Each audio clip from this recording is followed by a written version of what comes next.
on behalf of the MDC, we would like to send our sincere condolences to the families of the people who perished in the accident at Manyame Bridge in Chitungwiza yesterday.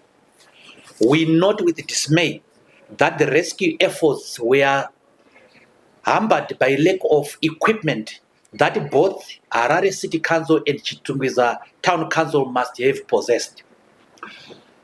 The councillors from both the Triple C and the ZANU-PF, who are the city fathers, are busy fitting themselves with allowances which they are giving themselves during seminars and other welfare benefits, and neglecting to buy that which helps the people truly. We, however, are happy and would like to laud the philanthropic gesture by the Insurance Council of Zimbabwe to assist the victims get a decent burial. We hope that both the city of Harare and Chitungwiza Town Council are going to live to their responsibility to protect our people. For quite a lot of time, the victims were trapped under the heavy vehicle, and there was no crane that was deployed at that point in time. And this is truly, truly despicable. That is why the MDC is now wanting to control city councils.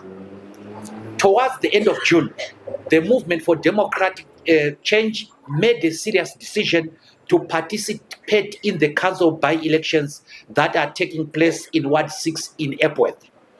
This decision was motivated by a number of factors. First of all, the Zimbabwe Election Commission recently published a document in which they term a strategic plan towards free and fair elections. We interpret this as an attempt by ZEC towards electoral reforms that we have always been fighting for. Second, the local leadership of Epworth made impassionate pleas to the leadership that they wanted to participate. And this was in view of the strength that the party has gained in Epworth. Third, there is need to seriously protect the people of Epworth. 16,000 people, 16,000 houses face demolition. The local MP of Epworth is supporting these demolitions. There is therefore need to have a voice to stop these dastardly demolitions. And these demolitions are being done without affording people alternative accommodation in terms of the Constitution. So we are going there to protect the people of Epworth. Fourth,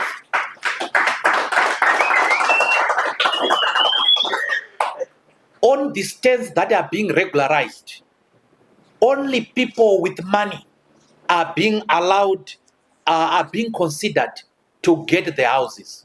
That means that the poor, the downtrodden, the real people of Epworth are consigned to perpetual homelessness, and the MDC cannot sit idly by. And that's why we are doing something about it.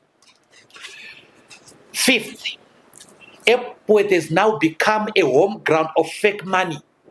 This is a racket that is being run by criminal gangs that are connected with the rich and the powerful. Already we can see that the rich and the powerful have thronged Epworth. They have now gone to Epworth and are doling out false charity because they want to control the economy of Epworth. So through our democratic process, candidate selection process, our party chose Mrs. Alice Nyahunzi as its candidate.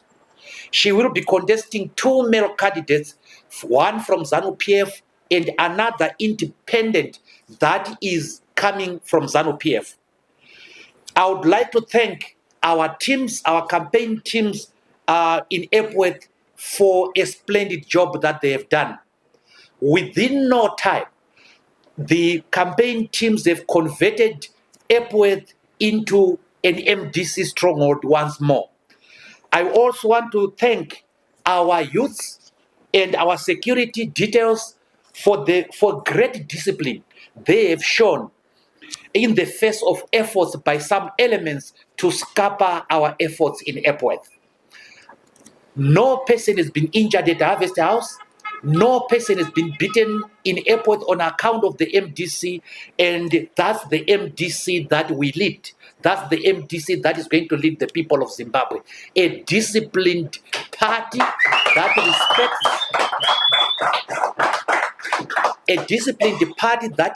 respects the bodily integrity of every Zimbabwean. There is a video, members of the press, that I hope you should see, where our supporters interacted with ZANU-PF supporters. There was absolutely no violence. I want to laud our teams for the positive arrogance and confidence that they showed in Epworth on that occasion. So far, our structures in Masvingo, Marondera, and Kai South have expressed willingness and confidence to participate in the by-elections that are going to take place in those areas. This is a sign of a great renaissance by this great party. The MDC is on the rise. The MDC has risen like a phoenix from the ashes. The MDC also has received positive indications from some members of opposition parties that they are willing to support our candidate. This will pave a way for important collaboration with all opposition forces. As stated before, we have extended an invitation on all those people who left the party to come back and participate in the lawful activities of the party. They know or ought to know the procedures and the channels to be followed. Never can we allow as MDC a hostile takeover of this party by unelected people. We will not accept that.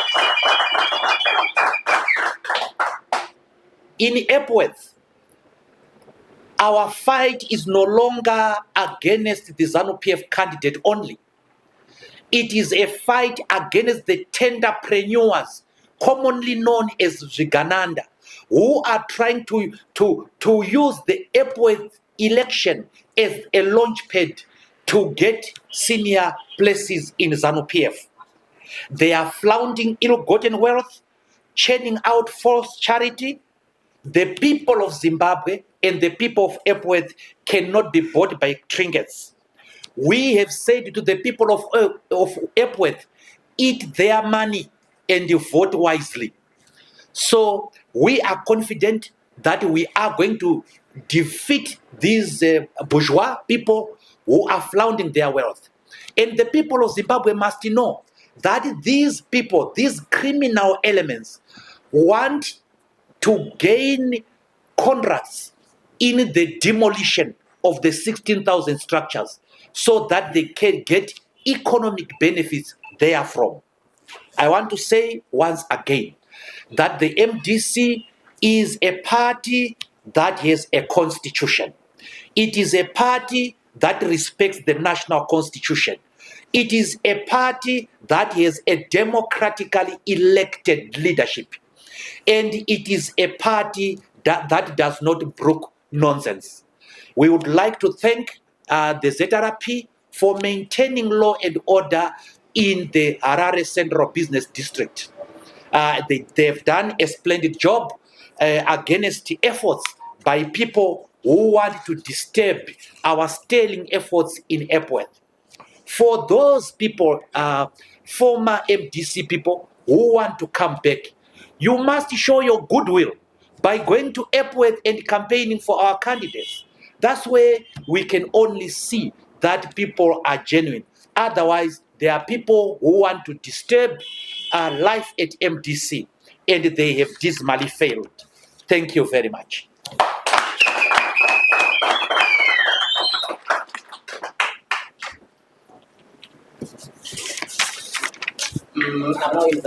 Thank you so much, Leopold from Minister.com. My first question, you have partly answered it, but just a bit of clarification, considering that people like Natasha Chitungwiza have been known to have announced that they will be investing heavily in airport. Do you think the party has enough financial arsenal to compete with you? Second question, anybody? I think I will start with I'll go to a lady this time. This one? Okay. I think maybe we can answer that one. When Mugabe came from Mozambique, he had one safari suit. And he fought against a machinery that had the ability to spend £1 million a day on the war. We had helicopters, we had jets, but he still won. The point I'm making is that money does not buy everything. MDC has defeated rich people before. We have fought against people like Chigumba. We have fought against people like Chiangwa. We have fought against all the petty bourgeois, and we have defeated them. What is important in Epworth is not the ill-gotten wealth that is being floundered. What is Mr. Tagwirei said in his address was that he was going to single out 5 youths that he was going to help. Now, what is 5 youths compared to the youth population of Epworth? Epworth has a problem of drug abuse. Epworth has a problem of homelessness. Why? Why was Mr. Tagwirei not doing it before? Why is he trying to promise us now? Mr. Tagwirei has shown Zimbabwe that he has a very bad political table manners. In fact, he's one of the most incompetent politicians I've ever seen. He is failing to make it into the Central Committee of ZANU-PF. He has tried to use money and cars to get into the Central Committee of his party, and he has failed. He will try to use money and wealth in Epworth, and he will equally fail. So his wealth does not intimidate us. As you can see, the crowds supporting MDC are increasing every day, and no amount of money will save the ZANU-PF candidate. We will defeat them. Supplementary question? Yes, that's okay. Totally different. Okay, it's okay. You were speaking of former MDC members who want to come back and process. Probably may you get on how those negotiations are coming up, those discussions if they have been in, and also so that I don't waste people's time on whether or not discussions which Mr. Morgan Polichi has been speaking about in the past, that there are discussions to unite the opposition leaders who were once united, whether you have been engaged in how that has come out. Thank you. With regards to Mr. Komichi, he is neither fish nor frog in the politics of the opposition. Mr. Komichi formed this political party, and in anticipation to your question, I brought a video that was recorded of him trying to contest the 2023 elections as a presidential candidate. And the video was recorded by one of the top journalists. And he says he wants to campaign on the ticket of the UMDC. That's a different political party from this one. So he formed his own political party. It did not work there. He then changed and went and joined Chapman and became Chapman's candidate, the UDC or whatever that party is called. And it did not work again. And he came back and he is now saying he's a member of MDC, a leader of MDC People or MDC Changrai. And then it is not working again. And on Saturday, he came here to be part of the violence that was planned here, violent takeover of the Harvest House. We cannot negotiate with people at gunpoint. That's simply not our policy. If you want to negotiate with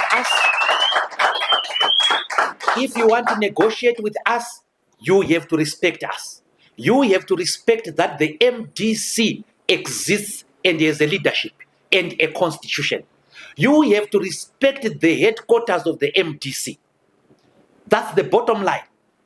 And if we are trying to negotiate with people and they want to use force, we terminate the negotiations. So, when the judgment came, I sent a team to re-engage with our former colleagues. And that team is yet to present its report to the MDC. The leadership of the party, the National Council, will have to approve an agreement. That's what our constitution says. And before I could even know what is contained in the documents, Senator Mwonzora and the company were calling a mob to Harvest House. They called the former ZANU-PF people, former Triple C people, former MDC people, and the street kids. That's what they called to this meeting. And we said, what is that meeting called? We are in the middle of discussions and you want to use force. And we did what was supposed to be done. The smartest, cleanest way of excluding people from our headquarters. No one was injured, but no one got in here. That's the MDC for you. Now, we have said anybody who wants to come back to MDC is welcome to come back to MDC. And we have said we are willing to discuss with anyone. I called Honorable Mwonzora on Friday for a one-on-one. He refused. I met Mr. Morgan Komichi at Sam Levy.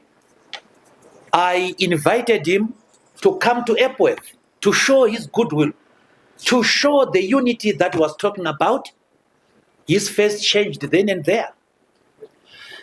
I have called the group called the Restoration to say, come and let's discuss.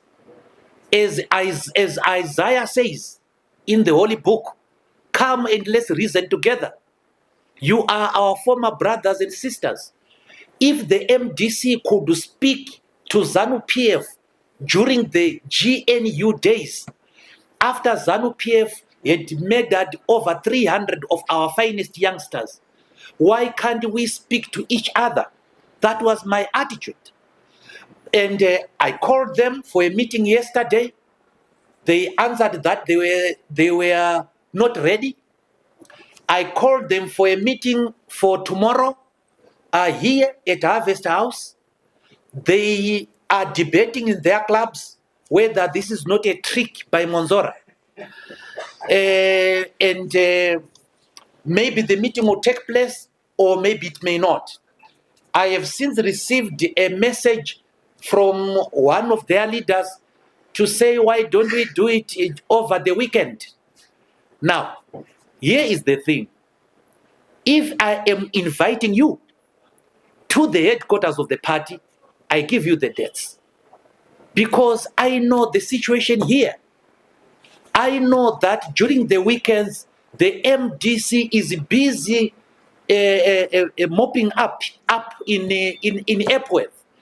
We cannot waste precious time in that regard. So the ball is in their court, completely in their court.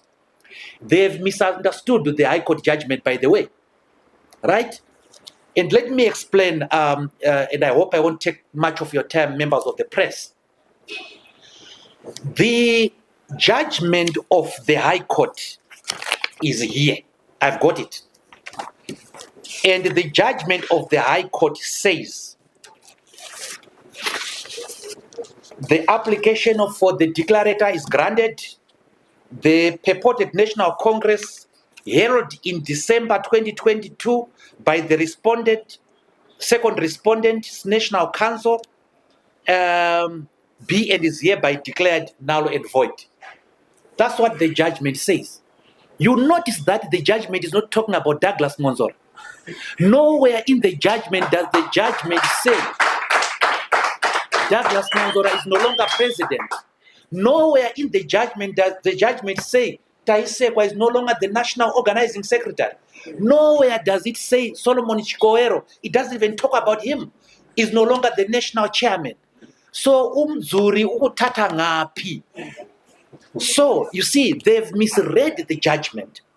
And by the way, why is Mr. Mwonzora still president in spite of this judgment? It's because of two things. Number one, if the Congress is nullified, you go to the default position of the day before the Congress. What was the situation on the day before the Congress? On the day before the Congress, there was a democratically elected leader, elected on the 27th of December 2020 by the extraordinary Congress of the party. And let me repeat the scores. Komichi had 9 votes. Mudzuri had 14 votes. Kupe had 118 votes. I had 888 votes. Now, that's point number one. You go to the default position. Point number two is that the judgment did not nullify the nomination process of the MDC. And on the 20th of November, ladies and gentlemen, 2022, we held a nomination process here at Harvest House, and it was chaired by Senator Morgan Komichi. At that nomination process, I was nominated unopposed. Where a candidate is nominated unopposed, they are duly elected. By the time we went to Congress, I was already a renewed president. In their haste, which was driven by hate, they forgot to attack the nomination process. The nomination process, and therefore my election as president has not been touched. And I remain in situ as the president of the MDC. So that is why the leadership is still there. My deputy, Senator Ndlovu, was nominated unopposed. National chairman here was initially nominated opposed by Komichi, but Komichi withdrew, and therefore he remained unopposed. So all the leaders who were nominated unopposed are the official leaders of the party. And therefore, anybody wanting to discuss with us must know that there is a leadership that exists. And we have said they can come to the party, they can help us revive the party. And as you can see, with or without them, it's reviving anyway. So the MDC is on the rise. So the point I'm trying to make is that those who want to come to the party are free to do that. But we will not brook anarchy. What Senator Mzuri was saying the other day, that there is no national executive, there is no national standing committee, there is no national council, then what is there in the MDC? Where does the judgment say the national executive is nullified? Where does it say the national council is nullified? These people are reading what is not there. So, ladies and gentlemen of the press, I invite you to read the judgment. Whether we appeal in the High Court or not, in fact, we are thinking twice about it. There is no judgment to really take home about. But just a word of advice to my colleagues, they should go back to their lawyers. And their lawyers must advise them one important thing. If you have a judgment in your favor and it says what you say it says, you go to the messenger of court and the messenger of court will come and enforce the judgment. You don't resort to self-help. And right now, I dare them, if they are saying I'm not following this judgment, they must prosecute me for contempt of court. If they say this judgment says that I'm no longer president, they must come and evict me, isn't it? They can't do that because they've been lying to their supporters. They've been hiding this judgment from their supporters. And as I said, we are ready for discussions. Anybody who wants to come to the party is free to come to the party. But he is not coming to nothing. He is coming to an organ, an organization that exists.